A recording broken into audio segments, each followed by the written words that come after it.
Good morning, everybody. It's Thursday, May 9th, 5:26 a.m. Central Time. Grain markets are higher this morning. July corn futures up 2.5 at 461. July soybeans up 5.5 at 1233 and a quarter. July Chicago wheat up 11 at 645. July Kansas City wheat up 13 at 661 and a half. July spring wheat up 10 3/4 at 713 and a half. We've got some rain on the radar this morning. So the U.S. radar is active this morning. Early morning rain pushed across eastern Iowa and northwest Illinois. A separate but larger system worked its way through Tennessee and Kentucky. This morning's Euro model is drier compared to yesterday for both the near term and extended periods. The 5 to 10 day forecast still offers quite a bit of rain, although the forecasted amounts and coverage have been dialed back considerably. The forecast is drier, not dry. And depending on which forecast you'd like to look at, the Euro looks a little bit wetter maybe than this QPF, which is the government model. You look at this deal, this QPF from the government, Illinois, Iowa, Wisconsin, Minnesota, Nebraska, and the Dakotas, almost totally dry during the next 7 days. That green stuff on the map, that's trace amounts or more likely nothing. Where you will see additional rain over the next 7 days, Indiana, Ohio, the Southeast, the Gulf Coast, places like that. The forecast is drier. This is the 5-day expected precipitation on the left and the 10-day on the right. And these are still some decent amounts. I mean, an inch up to 2 inches of rain in some areas, but other areas drier. So the forecast is drier than it was yesterday. I think that especially if that QPF is accurate, you're going to see a lot of corn and soybeans planted here over the next 7 days. I understand a lot of areas are wet. I understand a lot of areas need to dry out, but if you get 3 days of drying, 4 days of drying, maybe that'll be enough. And you'll see a lot planted in the central and western corn belt in particular. If you guys have planting updates, let me know, drop them in the YouTube comments. Early May frosts have damaged Russian crops. 3 areas in Russia's fertile Black Earth region declared a state of emergency on Wednesday as a result of the recent frosts.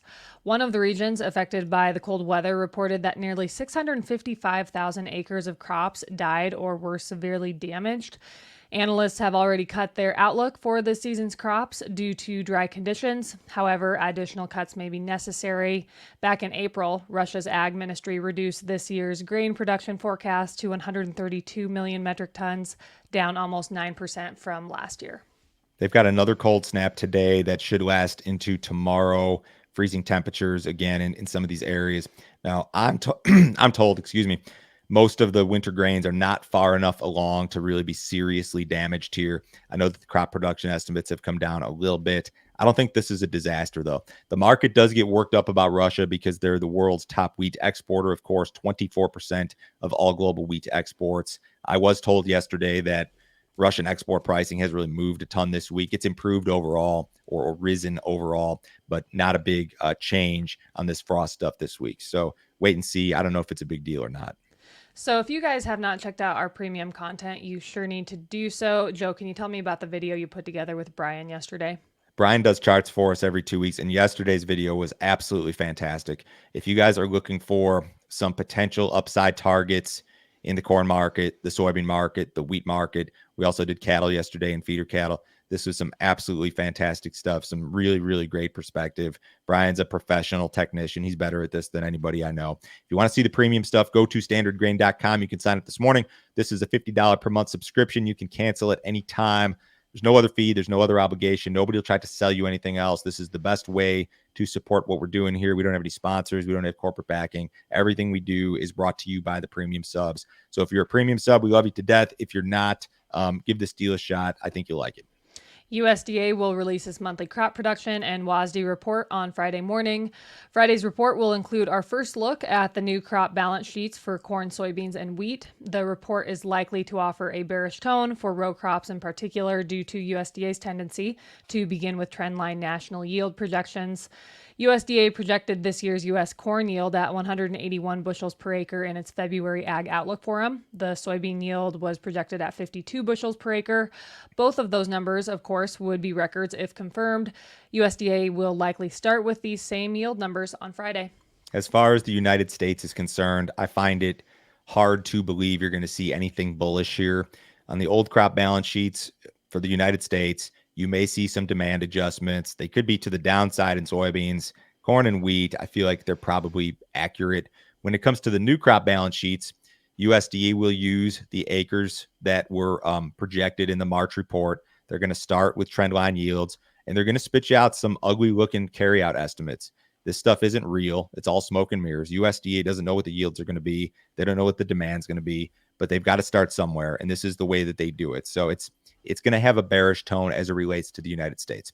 If you're going to see something friendly out of the report, it may be the South American production numbers. Traders expect cuts across the board. Brazil, Argentina, corn, soybeans, all four of those crops.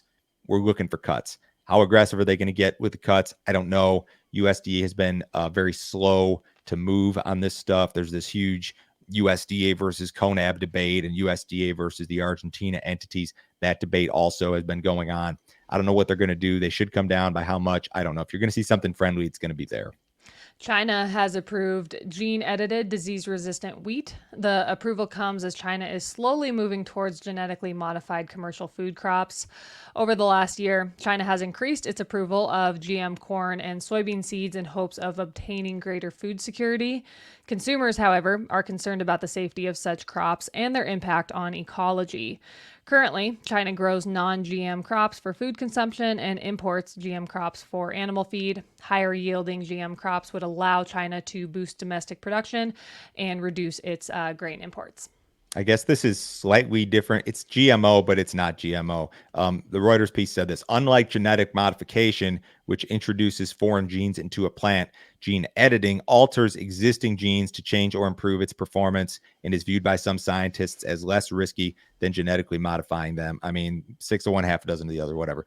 We don't do GMO wheat in the United States. There is no commercially grown GMO wheat in the United States. We do corn, we do soybeans, we do a few other things. China is very much making an effort to become self-sufficient. I think it's going to take a really long time, though. They're doing similar things with corn and soybeans. I don't know that this impacts the markets or pricing or import demand anytime soon. U.S. ethanol production declined last week. Weekly output of 1 million barrels was down 2.2% on the week and down 1.1% versus the same week last year. Ethanol stocks were pegged at 24.2 million barrels. The print was down 5.1% compared to the previous week, but up 3.6% compared to the same week last year. Implied gasoline demand was up 2.1% compared to the previous week and up 2.1% versus the same week last year. On average, over the last 4 weeks, implied U.S. gasoline demand is down 3% versus the same period last year. That was not necessarily the best weekly ethanol production number, but there were some big positives here. We saw a big drawdown in ethanol stocks and a big ethanol export number. It was like the second or third highest ethanol export number on record. U.S. ethanol production is on track to meet USDA projections. There had been a point where we were on track to exceed USDA projections. I think right now we probably meet the projection. So overall positive. Is this a needle mover for the market? No, probably not. The Biden administration has set a specific price ceiling to replenish oil reserves. The ceiling is set at $79.99 per barrel and is the first of its kind. The price limit is higher than the prior unofficial price cap at $79 per barrel and close to current market prices. Back in 2022, the Biden administration depleted a major portion of the Strategic Petroleum Reserve when it released 180 million barrels of oil. The release was part of an effort to lower gasoline prices after Russia invaded Ukraine. The administration is planning to purchase 3.3 million barrels of sour oil. This whole SPR debacle, everything that's happened the last 4 years, is everything that's wrong with politics and policy in America. Crude oil or SPR stocks are the lowest in like 40 years. Okay, let's go back to 2020. In 2020, in March of 2020, President Trump at the time wanted to top off the SPR when crude was $24 per barrel, and he was shut down by Congress. Chuck Schumer said at the time that Democrats were blocking a bailout for big oil. And this was when crude had come down to multi-year lows. It was right after crude traded negative. Trump wants to refill it. Congress says no. I'm not trying to be pro-Republican or anti-Democrat or vice versa. What I'm trying to tell you is this. When there's a good idea, but the other side doesn't like who the idea is coming from, the idea gets shot down. So in this case, I mean, how could you argue that refilling the SPR in 2020 at $24 was a bad idea? That's a good idea, but they didn't like the messenger, so they shot the message. And that's how politics works. And that's what's a problem in this country. This is not a big amount of money. Big picture, you're talking a couple $1 billion when we're doing $1 trillion spending bills, feels like every other day. So it's not a lot of money, big picture. If we spend $2 billion or $3 billion or $6 billion, whatever, that's a drop in the bucket these days. But the way politics work, the two-party system, the way that they just like, they don't want to let the other side have a victory in air quotes because of the optics involved, because it's all political. It's bad, and it's all at our expense as the taxpayers. So get your shit together. It's not going to happen, but you know, Can hope. one can dream. So cattle futures, they were lower yesterday. Feeders were an average of $1.60 lower. Live cattle were an average of $1.18 lower. Box beef was also lower yesterday. Choice ended the day at $296.67. That was down $1.82. And select ended the day at $288.25. That was down $4.09. Outside market's pretty quiet. U.S. dollar's about flat. Stocks off just a little bit. Bonds are down. Crude oil is up 74 cents. In the June WTI, it's 79.73. Have a great day, guys. We'll talk to you Friday.